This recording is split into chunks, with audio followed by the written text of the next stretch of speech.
Hi everyone, எல்லாருக்கும் வணக்கம். Welcome to my channel மண் சட்டி, விச் மீன்ஸ் மட் பாட். இன்றைக்கி நம்ம சேனலில் செய்ய போகிறது ஆனியன் வடா. ஸோ இந்த ஆனியன் வடா வந்து ரொம்ப டேஸ்டியாக இருக்கும். வெளியில் ரொம்ப கிறிஸ்பியாக இருக்கும் அண்ட் உள்ளே கொஞ்சம் சாஃப்டாக இருக்கும். எப்படி செய்கிறதுன்னு பார்க்கலாம். ஆனியன் வடா செய்கிறதுக்கு நான் ஒரு 1/2 kg ஆனியன் எடுத்து எல்லாம் க்ளீன் பண்ணி வச்சுருக்கேன். ஆனியன் வந்துட்டு குட்டி குட்டியாக ஸ்லைஸ் பண்ணி எடுத்துக்கணும்.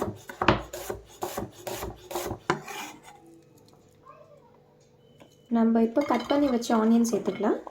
ஆனியன் வடை செய்கிறதுக்கு கொஞ்சம் நிறைய ஆனியன் தேவைப்படும். இது கூட கறி லீவ்ஸ் ஆட் பண்ணிக்கலாம். கொரியாண்டர் குட்டி குட்டியாக கட் பண்ணி வச்சுருக்கேன், அதையும் சேர்த்துக்கலாம். க்ரீன் சில்லி, நான் ஒரு க்ரீன் சில்லி தான் ஆட் பண்ணுறேன். இது கூட ஒரு 1/2 டீஸ்பூன் அளவுக்கு மஞ்சள் பொடி, அது கூட 1 டீஸ்பூன் அளவுக்கு சில்லி பவுடர் ஆட் பண்ணிக்கலாம். சால்ட் தேவையான அளவுக்கு. இப்போ இது நல்லா மிக்ஸ் பண்ணி எடுத்துக்கணும். ஆனியன் வந்துட்டு நல்லா சாஃப்ட் ஆகணும். ஆனியன் நல்லா சாஃப்டாக மிக்ஸ் பண்ணியாச்சு. இது கூட ஒரு 1/2 டீஸ்பூன் அளவுக்கு ஜீரா சேர்த்துக்கலாம். சாட் மசாலா 1/2 டீஸ்பூன், வீட் ஃப்ளோர் 2 டீஸ்பூன் சேர்த்துக்கலாம். நீங்கள் கோதுமை மாவும் சேர்த்துக்கலாம், இல்லை மைதா மாவு கூட சேர்த்துக்கலாம். அது கூடவே 1 ஸ்பூன் கிராம் ஃப்ளோர். இப்போ இது எல்லாத்தையும் சேர்த்து நல்லா மிக்ஸ் பண்ணி எடுத்துக்கலாம். மிக்ஸ் பண்ணக்குள்ளே மாவு பத்தலைன்னா நீங்கள் இது கூட கோதுமை மாவு சேர்த்துக்கோங்க. கடலை மாவு 1 டீஸ்பூன் போதும்.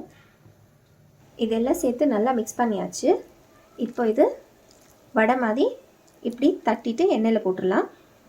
ஹீட் வந்து மீடியம் ஃப்ளேமில் வச்சுக்கோங்க.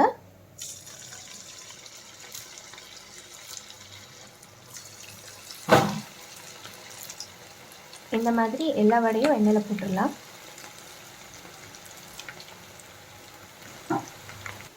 இது வந்துட்டு ஒரு 2 மினிட்ஸ் அப்படியே வேக விட்டுருங்க.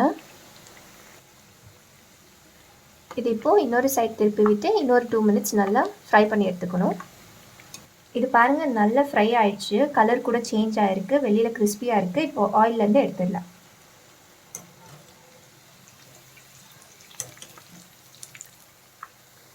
ஆனியன் வடை ரெடி ஆகிடுச்சு. இது ஒரு பர்ஃபெக்ட் ஸ்நாக். ரொம்ப டேஸ்டியாக இருக்கும், அதே டைமில் ரொம்ப கிறிஸ்பியாகவும் இருக்கும். இது உங்கள் எல்லாருக்கும் ரொம்ப பிடிக்கும்னு நினைக்கிறேன். மறக்காமல் ட்ரை பண்ணுங்கள். ட்ரை பண்ணிவிட்டு எப்படி இருந்ததுன்னுட்டு காமெண்ட்டில் சொல்லுங்கள். உங்களுக்கு பிடிச்சிருந்ததுன்னா மறக்காமல் லைக், ஷேர் அண்ட் சப்ஸ்கிரைப் பண்ணுங்கள்.